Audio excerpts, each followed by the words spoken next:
Hello, welcome to Atrocious Gameplay. This is another episode on our YouTube channel. First of all, I want to say thank you so much. We passed 100 subscribers.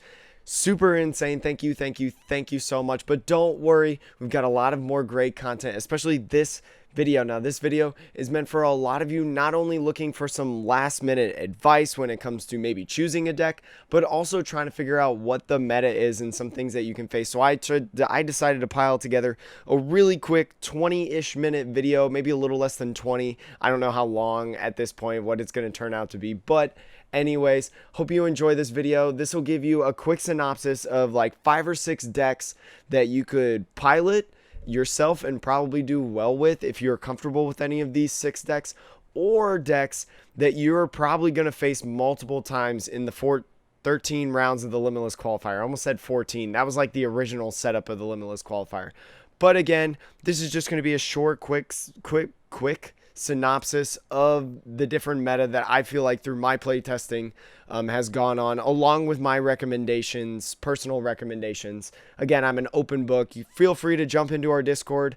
I mentioned this later in the video, but like feel free to jump in our Discord, ask for advice, things like that. The automatic invite link is down in the description below. Again, thank you so much for 100 subscribers. We passed 100 subscribers with the last couple of videos. I will do the EXPU series again. I know a couple of people were asking me about that on stream. I did that for the 3rd Limitless Qualifier, and there was a ton of feedback. We've had like 2 videos that have over 100 views, which is insane in my personal opinion. For our channel, but I'm going to still do the EXP series for after the Limitless Qualifier. Instead of 10 deck profiles though, I'll do 5, and I'll kind of focus more on the big time lists that come up, some of the more popular archetypes as well, and take a deep dive in some of those lists, because during the Rebel Clash kind of introduction after Q3, we did kind of more of like the new stuff that came about, or the stuff that had kind of fallen off, but now it's back into full form. So I really hope you guys not only enjoy this video, but the upcoming series of the revamp of the EXP University. I really enjoy doing that. It's really, really fun. So make sure to hit subscribe, like, comment. Even if you dislike this video, tell me what I need to fix. I really enjoy feedback, especially constructive feedback. But let's just stop talking and let's just get right into what you want to know.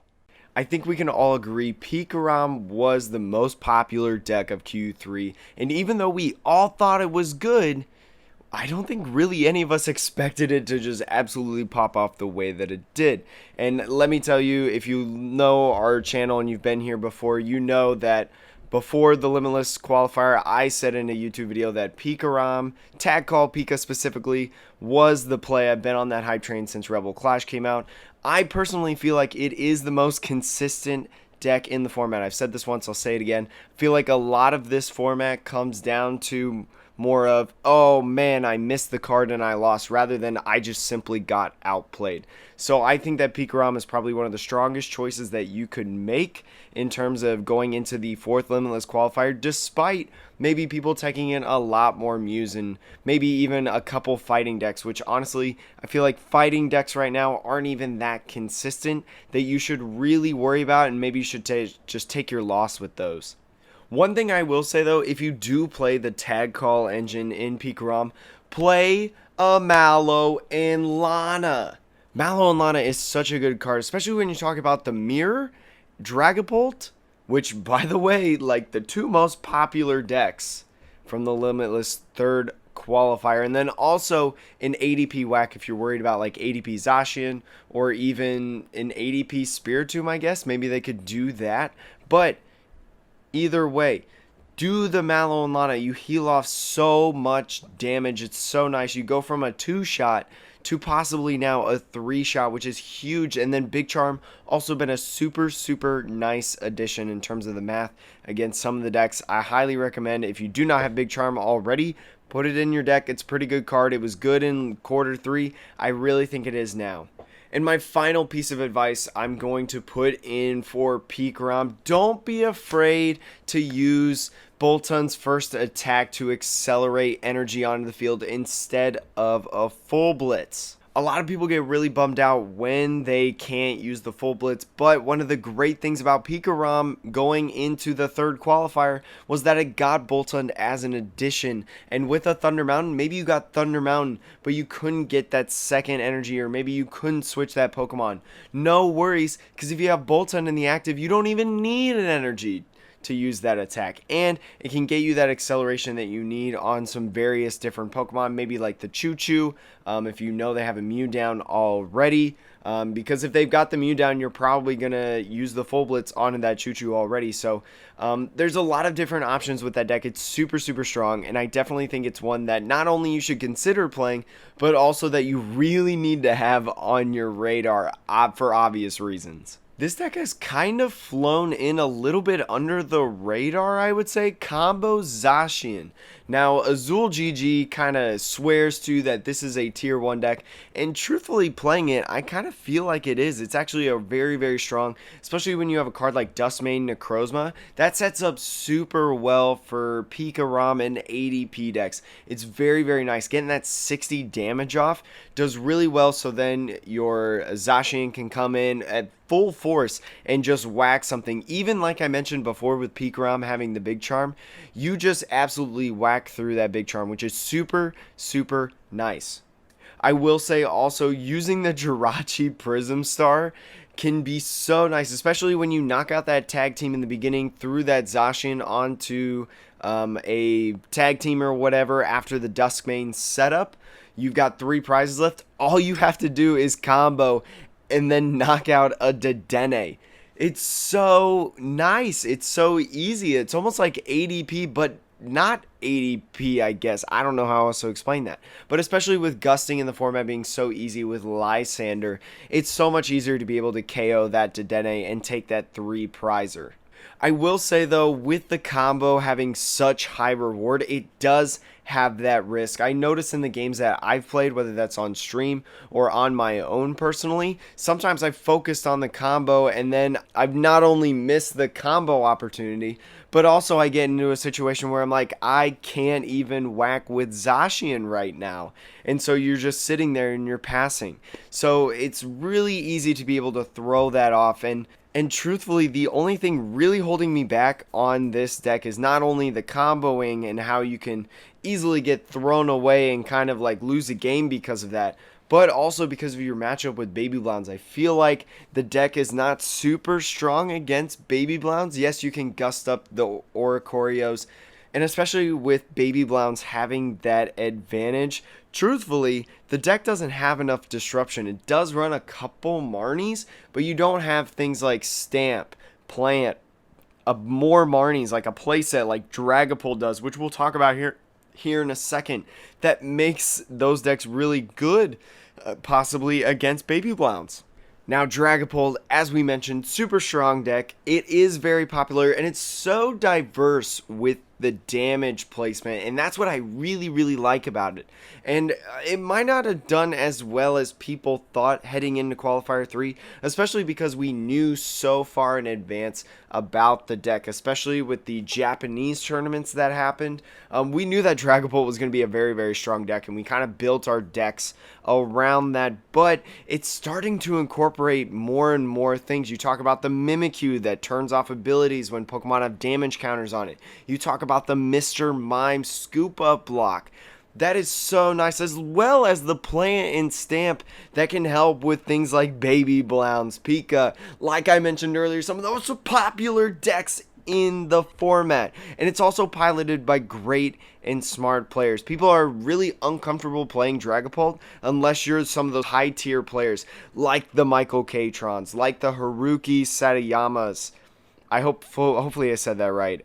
Haruyuki Satoyama. I'm really sorry if I mispronounced your name, but again, it's a super strong deck. It's super diverse. It can do a lot of things. People are also still implementing giant bombs to help with certain matchups, especially when you talk about the Pikachu Rom. I personally don't like giant bomb. I feel like whenever I play giant bomb, they always go around it somehow, some way. But again, the great players who pilot that deck will do super well, and especially if you're looking to make a day 2 appearance, and you do make that day 2 appearance, you're going to run into some great Dragopool players. I guarantee it.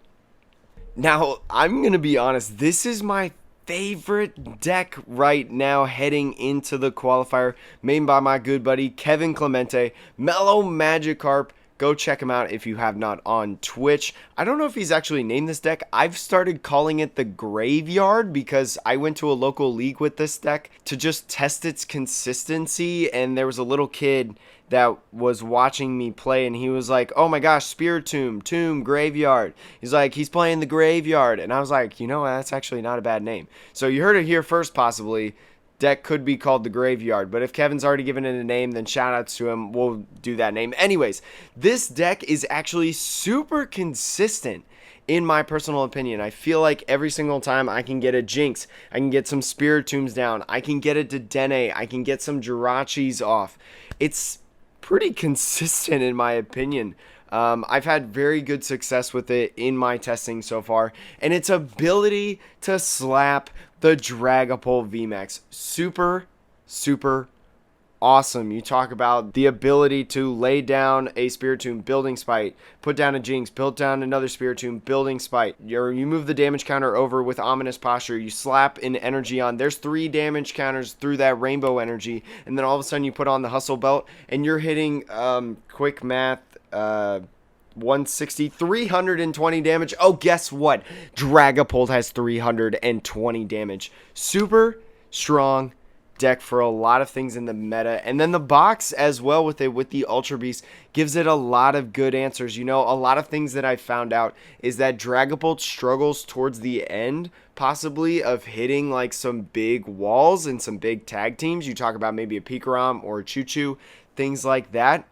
What's super nice is that you can just go Blacephalon and burst GX for your final prize. It's actually super great. And then also with the gusting abilities of things like Boss's Orders and Manaphy, you can actually dance around big walled Pokemon to be able to set yourself up for a burst GX win. It's actually super insane how cool the deck is. So again, shout outs to Kevin if you haven't checked him out already. I'm actually really curious because we've seen like Ross Cawthon, who has done super well with ADP Spiritomb.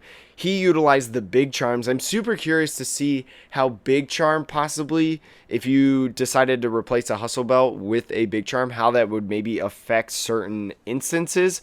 And this video is coming out before Friday's stream over on Twitch. I'm going to be testing it out on Twitch on Friday, probably before this video is even posted. So make sure to join our Discord if you have not already. Follow us on Twitch so you don't miss anything in terms of our testing and stuff. And then if you join in the Discord, ask us, hey, how did the Big Charm testing work? I am an open book. I will tell you guys what I'm doing, what I'm thinking. I'll be honest with you if it worked or not. But something I've really found out is it's sometimes hard to power up multiple Spiritombs, right? Because you use the Building Spite, you want to accelerate those damage counters onto one Spiritomb to be able to whack something, maybe like a Heatran GX, or maybe a Bolton that got stuck in the active, or maybe even a baby Dragapult. And so like it can be hard if they reply with a knockout on that Spiritomb. You have one guy sitting there that's like, oh, I maybe only have 1 damage counter on me before this turn, and it could be super hard to be able to power that up. So it's very interesting. I again haven't had too much problems in terms of wins and losses in my testing, but that's something that I feel like if maybe you get into a situation where the deck bricks a little bit, you could definitely get into that issue. This deck isn't necessarily in the top 5 that I would play or really recommend to another person.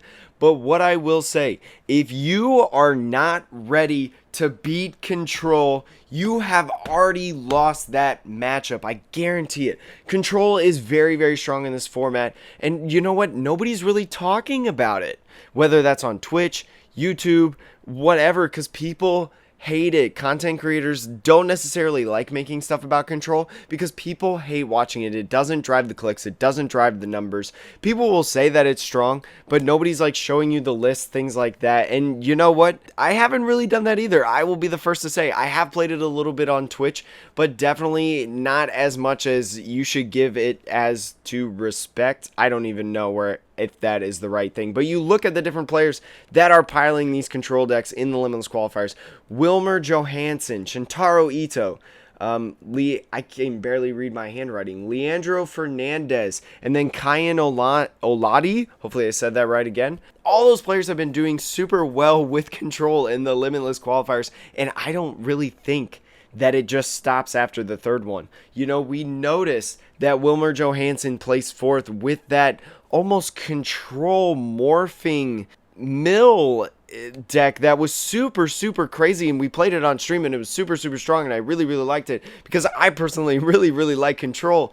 But personally, the reason that I don't recommend it to the average person is because I don't trust the timer for me personally. And if I don't trust the timer when my best finishes have been with control decks, I cannot recommend it to the average person. But I will say, if you are not ready to beat it, you've already lost. Control is in a good situation, and it's molding with mill. It's super strong. The best players, some of the best control players, will play and they will excel with control. So be ready to beat that.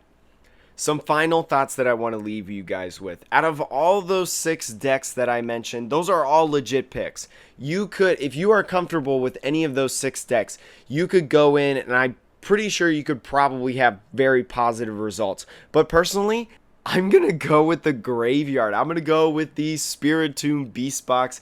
It's wacky. People may not recommend it. I know Kevin placed 32nd in the Neopie Open, but I've just had a lot of fun playing this deck. I felt it's super consistent. I felt very strong going into it. And even though I said that Pikachu Rom is probably the most consistent deck in the format right now, I think that the Spiritomb Beast Box is a very close second. I think it has a pretty good matchup spread. The only things that I've really lost to, truthfully, are like wheezing spell tags. I think just in that instance, you should just take that loss and you should move on to the next round. I will say Spell Tag Malamar is coming back. I don't think it's tier 1, but I do think it's hovering in that like tier 2.5, tier 3 range. And people are starting to chirp about it. So I'll be interested to see how that deck does as well going into the 4th qualifier. So if you made it to the end of the video right now, thank you so much for watching this video. It was a ton of fun to make, especially spontaneously. I want to do this more often. I'll probably be a little bit more prepared though, and get this video out to you earlier next time. But I've been super busy in terms of like Memorial Day. You know, I had some family health stuff going on. I still do work. I work full time, go to school full time, and I also do some freelance work to help pay for rent. So thank you guys so much for watching again. Like, comment, subscribe if you like what we're doing. We will be streaming the entire Limitless Qualifier, at least the days that we are competing. I'm going to play all 13 rounds, no matter if I go 13-0 or 0-13. I will play all the rounds. I'm trying to get as much experience as possible, trying to play as much as possible, and I just love hanging out with you guys. So I'm always in a good mood with you guys. We'll try to take some positives. We'll try to be constructive and get better as the day goes along. Hopefully we have a good start, and hopefully we can maintain it to a day 2. I really want to make day 2. It's a personal goal of mine, but you know what? As long as I'm having a good time with you guys and we feel like we're getting better after it, you know what? That's what matters, because we're not very good at video games here, but we do have a fun time doing it here on Atrocious Gameplay. Twitch.tv/Atrocious Gameplay. Come check us out, hang out, love to have you. Seen a lot of new people here lately on the channel. We have passed over 1,000 followers on Twitch as well, so everything's going really well. So again, thank you so much for all that you do. I love you guys. See you guys later.